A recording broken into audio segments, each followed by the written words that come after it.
Hey there, Saber fans, Shamim here. Today I'm doing a video review of a new product that I just received in the mail from a company called Watto's Junkyard. This is their rendition of the Episode 2 Attack of the Clones Anakin Skywalker lightsaber. It is beautiful. Let me just get that out of the way right now. Episode 2 happens to be my least favorite Star Wars film, but I have always loved this particular lightsaber for several reasons. It's chromed. Who doesn't love a shiny lightsaber? Story-wise and design-wise, it speaks to me because it is very reminiscent of the MPP lightsaber used by Darth Vader in A New Hope and Empire Strikes Back. So you can see sort of a light side Darth Vader, as if this is what, he started using, and then it foreshadows the Dark Lord that he's going to become, 20, 30 years down the road when Episode 4 hits. So I like that Anakin's Padawan lightsaber and then Anakin's eventual Sith Lord lightsaber share a lot of similar design aesthetics and elements. The shroud, the box, the grips, even the ridging down here near the pommel is very similar to the MPP. But of course, like all props, or like all lightsabers from the prequel trilogy, I shouldn't even say all, but like most of the lightsabers from the prequel trilogy, this prop was machined from scratch and was not, a camera flash gun, MPP, or a Highland flash gun was not used as the base, as was used in A New Hope.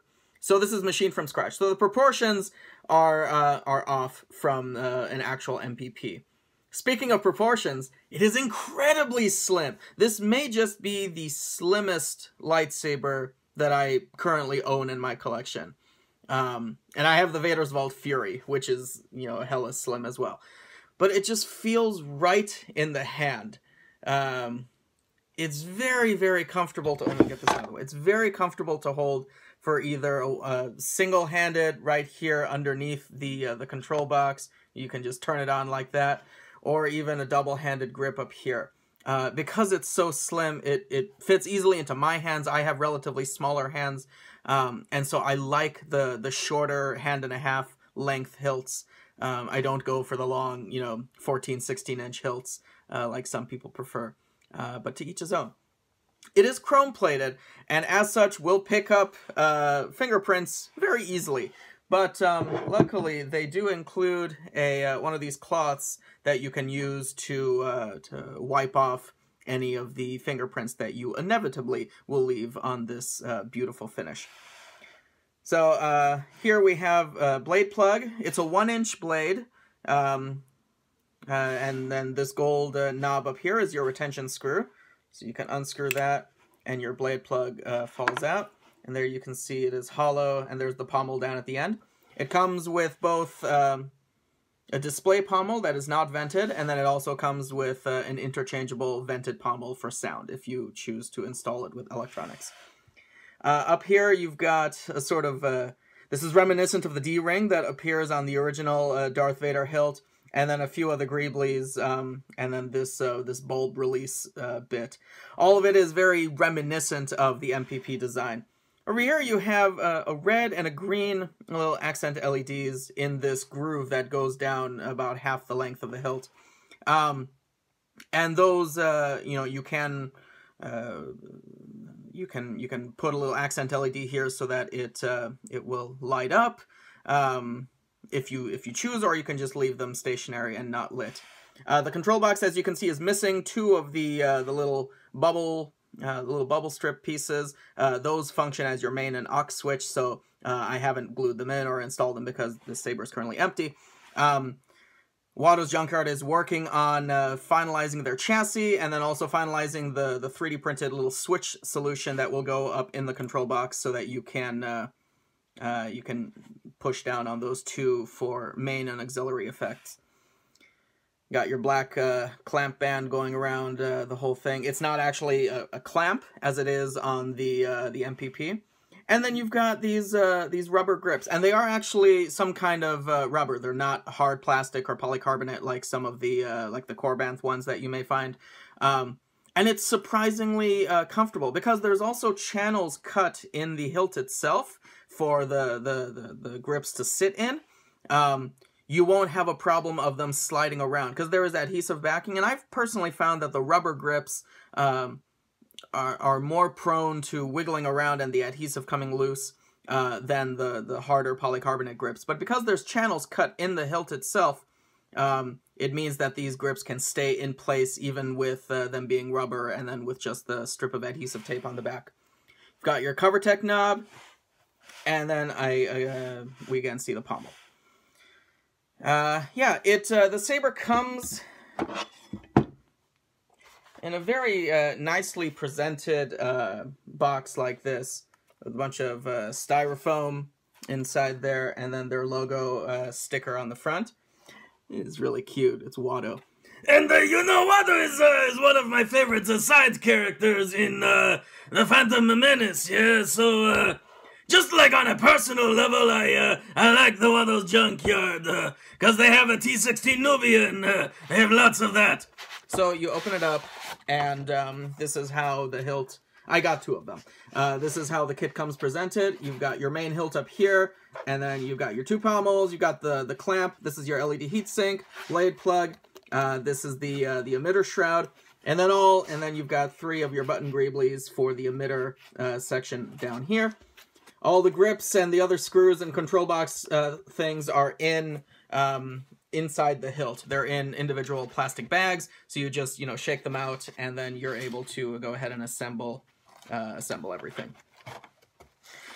So, I think that Watto's Junkyard still has a few of these left, maybe 20 or so left.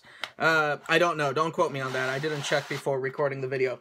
But as I understand it, they do still have a few left in their pre-order run. So if you missed out and an Anakin Skywalker lightsaber from Episode 2 is something that you've wanted to have in your collection, this is an excellent option. They also offer install services if you don't want to get it installed, if you don't want to get it empty, you want to get it professionally installed, they do offer that. So feel free to go check those out. I didn't look to see what their install options are because I'm an installer, so I'll do my own install myself. But they do offer that as an option for anyone who needs that service, which is great. So yeah, this is just super, super slim, very comfortable to hand, very light. It doesn't feel heavy. It doesn't feel overly large. It's just a beautiful, beautiful piece. And just for kicks and giggles, let's go ahead and compare it to this monstrosity, which is the Master Replica's Force Effects lightsaber from 2002. This, of course, was the very first Force Effects lightsaber that Master Replicas produced when they acquired the rights back in 2002. And I think it was only one of maybe one or two hilts that actually had, excuse me, an EL blade instead of the string LED blades that all the other Master Replicas and Hasbro lightsabers eventually ended up using. So it's unique in that it is huge, the proportions are horribly off, and the string blade or the EL blade technology that was used is not something that was used on further Master Replicas and Hasbro lightsabers. Maybe one or two other ones did, I don't remember, but I know that this one definitely did. This one has been emptied and partially converted. But just look at the size difference. I mean, you could use... Someone mentioned this in a comment on one of the groups that I posted pics on, and I agree that you could use the Watto's Junkyard version as a chassis to fit inside this Master Replica's monstrosity. So that's pretty funny. But, yeah, I mean, it's freaking huge. Look at that. And this is sitting on the same level platform. So, like, I'm not doing anything with camera works or anything. It's just, that's how freaking massive it is. So, yeah. Watto's Junkyard Tusken Slayer is the name of the hilt. Very cleverly named, as Anakin did indeed use it to slay a whole bunch of Tuskens. Also, shameless plug, I designed a sound font specifically for this hilt. It's called Angsty Apprentice 2, indicating, of course, Anakin Skywalker as the Angsty Apprentice, and the 2 is because he appears in Episode 2. So if you're looking for an Anakin Skywalker specific sound font from Attack of the Clones, check out Angsty Apprentice 2. and check out the Watto's Junkyard Tusken Slayer. They have a few left.